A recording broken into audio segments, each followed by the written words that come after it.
It's the Opperman Report.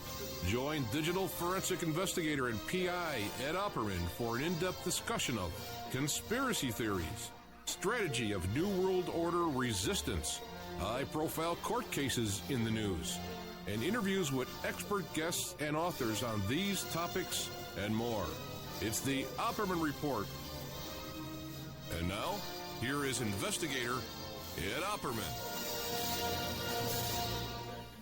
I'd just rather have her room, and I'm sure maybe at some point they might sneak back and forth. Who knows? I guess when we were kids, we would have thought about it, but if that happens, it's like, I don't know about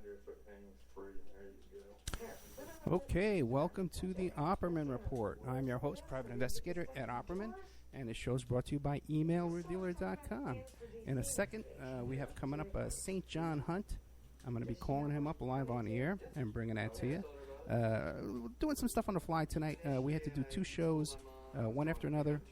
So I did the show first with Chris Milligan, promoting the event coming up, the OswaldConference.com, coming up the 16th to the 18th of October in the Crown Plaza Hotel Airport in Louisiana. Okay, so check that out, in New Orleans. It's coming right up soon, very soon. St. John Hunt's going to be there as well. Tonight we'll be talking to St. John Hunt about his book about his mother, Dorothy, an Amoral and Dangerous Woman, the murder of E. Howard Hunt's wife. Fascinating stuff. Okay, and St. John Hunt's a great guy, by the way, just like Chris Milligan is. And we're going to do a little contest in a little while where you can call in and get a couple of free books. Okay, everybody's back in the chat room. Great. Just want to tell you what's coming up and a little explanation for what some of the technical problems we're having tonight is. Tonight we're on more stations than we are live than we have ever been on before. So my computer's a little overtaxed, pulling up all these different windows and all these different screens and being on all these, having all these different programs open up at the same time. So, if you're not a member, or even if you are a member of the member section, think of sending a little donation our way. OppermanReport@gmail.com. I need about $35, or even better, $60 to add some memory to this computer. Quick announcements. Tonight, going on right now, one of our previous guests, Betty Metzger, the author of The Burglary. This is a story about those activists that broke into the FBI office and uncovered the COINTEL program. Right now, tonight, her and her fellow people involved in that book are meeting with Edward Snowden, the NSA whistleblower. They're meeting with him tonight. I tried to get them to call in tonight. They couldn't do it tonight. But I'm probably going to be able to do a show with them tomorrow about this, okay? And I think it's too important to go into the member section. We're going to put it out there in the public, see what I can do. Maybe break it up half and half. But this is, come on, guys. People that are friends of this show are talking to Edward Snowden tonight, former guest of this show, people I talk to off the air. So this is a pretty big event for us here. Tomorrow I'm interviewing Professor Daniel Burton Rose. He's the author of the book Guerrilla USA, the George Jackson Brigade and the Anti-Capitalist Underground of the 70s. Check out the George Jackson Brigade. You want to look into that. That's something very important to know about. Yesterday I interviewed Dr. Caulfield. He's the author of General Walker and the Murder of President Kennedy, the extensive new evidence of a radical right-wing conspiracy. Great interview in the member section. Okay, you want to check out OppermanReport.com. Check out the archives in there and the member section to get an insight into all these interviews we do besides the free Friday night show. I'm interviewing attorney Michael J. Bow, who's suing the U.S. military pro bono over the death of a U.S. soldier that objected to Afghan military and political leaders raping little boys in Afghanistan. This is a story that was all over the news a couple of weeks ago. Okay, I located this guy, tracked him down. He's coming on the show. He's looking forward to coming on the show. Former Hells Angels, George Christie, had him on. He's in the member section right now. We did a show with him, but he's coming back. I'm going to be interviewing him this week. A really cool guy. I really liked him. We really got along good. My friends, Hells Angels, the guys I get along with. Coming on, and he's going to be talking about Altamont and the Rolling Stones concert at Altamont, where the Hells Angels were hired as the security team, and they wound up killing the guy. This week I interviewed Melvin Dumar. He was in the movie Melvin and Me. Melvin and Howard it was. Won the Academy Award, as a matter of fact. And it's about the story about the Howard Hughes will. He claimed that he met Howard Hughes on the side of the road, saved his life, and Howard Hughes left him $150 million in his will. And if you listen to this guy talk, it's a very interesting story. It's not like you hear in the movie or if you saw it on TV. There's a lot more to this story than you heard on TV. Next week, I have Jewel Starr. She's the cousin of Bill Cosby, and she's the cousin of Bill Cosby's daughter, the love child, Autumn, who wrote that book and she wrote a book about Cosby's son, Ennis, being murdered. And she actually pins that on Bill Cosby. She thinks he might have been involved in that. Then I have Vince Font coming up. He wrote the book American Sons, The Untold Story of the Falcon and the Snowman by Christopher Boyce. Whatever stage of pet parenthood you're in. And Kate Boyce. So it's a story about the Falcon and the Snowman. Really cool story. So let's see if I can get a hold of St. John Hunt. Oh boy, I really screwed St. John Hunt. We were supposed to do a show that day when I took my daughter to the what is that thing? The debate. And the last second I canceled on him. I hope he's not still mad at me. Okay, but we got him tonight. St. John Hunt's a cool guy. Hello? Mr. St. John Hunt. Yes. How are you? Live on the air. Looking.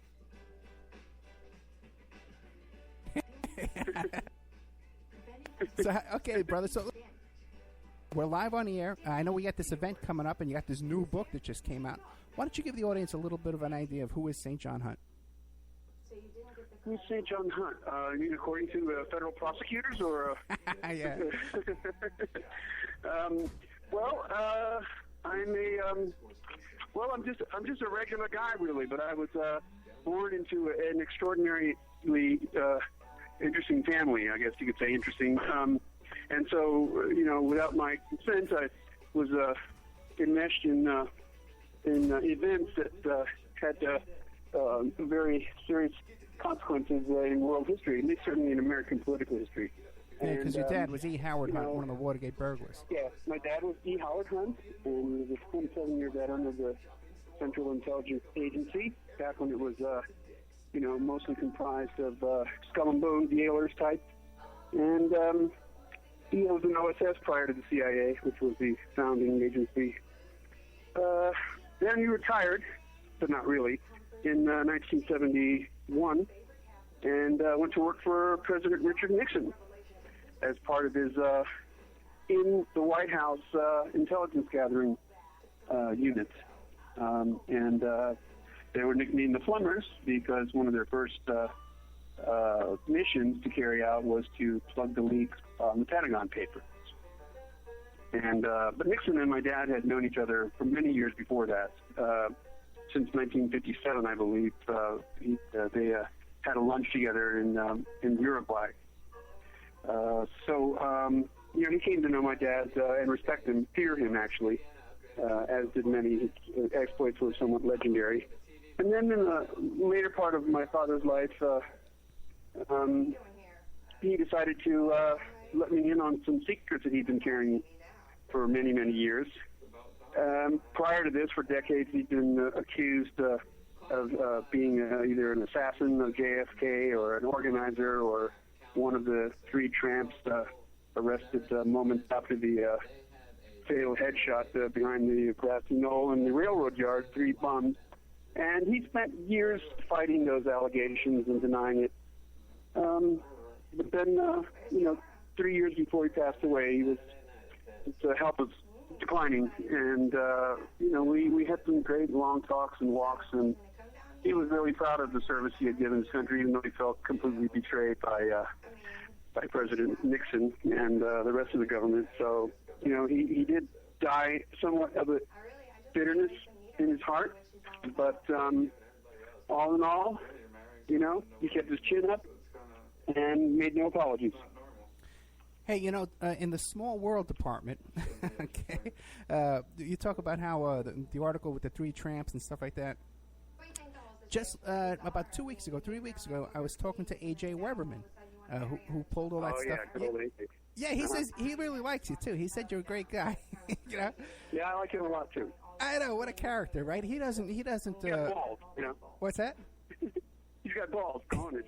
Yeah, he hasn't changed at all. I haven't talked to him in about 30 years. And, oh my God! Oh yeah, and right away, I wish. You know what he just found out? He just uncovered that Donald Trump's father, Fred Trump, was in the KKK. Really? Yes, and that's bad. Fred Trump. Interesting, though. And there's a New York Times article where his dad got arrested at a KKK rally fighting with the cops, and that his father was distributing a leaflet with anti-Catholic and anti-police literature that's anti-immigration. That's pretty much the same stuff that Trump says today. And you think it'd be bigger news, but we have the article. We have the New York Times article and everything. It's from June 1st, 1921.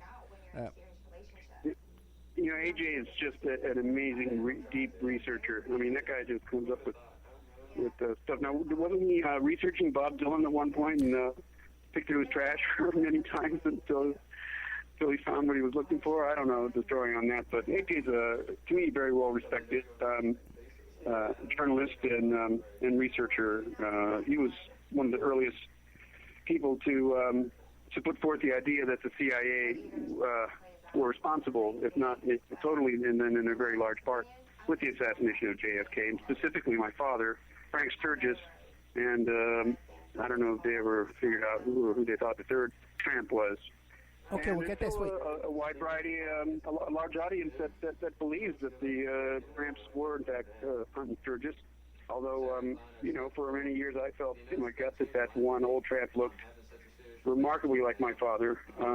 But since then, I've really put some pieces together and, come to the conclusion that my father was just way too high up on the food chain to be, dressed and roaming around as a tramp.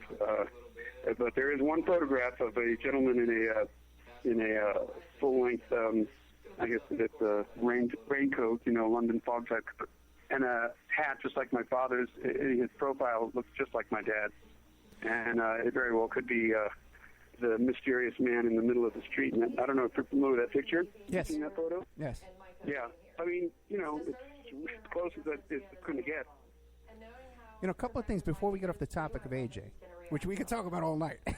He's such a character, He just did another book called, it's something about decoding Oswald's address book. And he got a copy, he got a high-resolution copy of the address book, and he also got some undeveloped film that he believes is that guy Fiorini, And he just testified before the Portugal Parliament, because Fiorini was involved in assassination down there.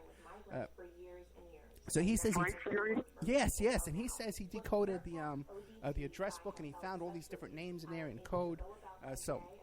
Just it's fodder, it's food for thought. If anybody wants to take a look at it, I think it's a fascinating. He told me that he was going to come out with this book, and it's just remarkable how the subject of anything to do with Oswald and JFK has been so picked over, and then AJ comes along, 30 years after his first.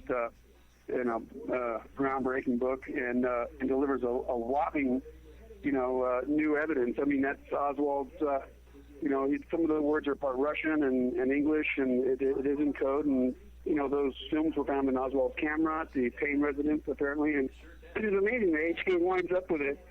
This guy's amazing. It is amazing. But he's kind of like a street guy that you can't buy him off, He's his own principles.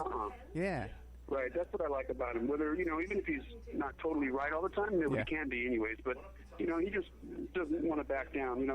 Another guy I respect an awful lot is Mark Wayne, who's like, to me, the OG of the JFK assassination people. He's just an amazing guy still out there. Well, I'd love to get him on the show just to talk to him about what went on down there in Guyana, in Jonestown.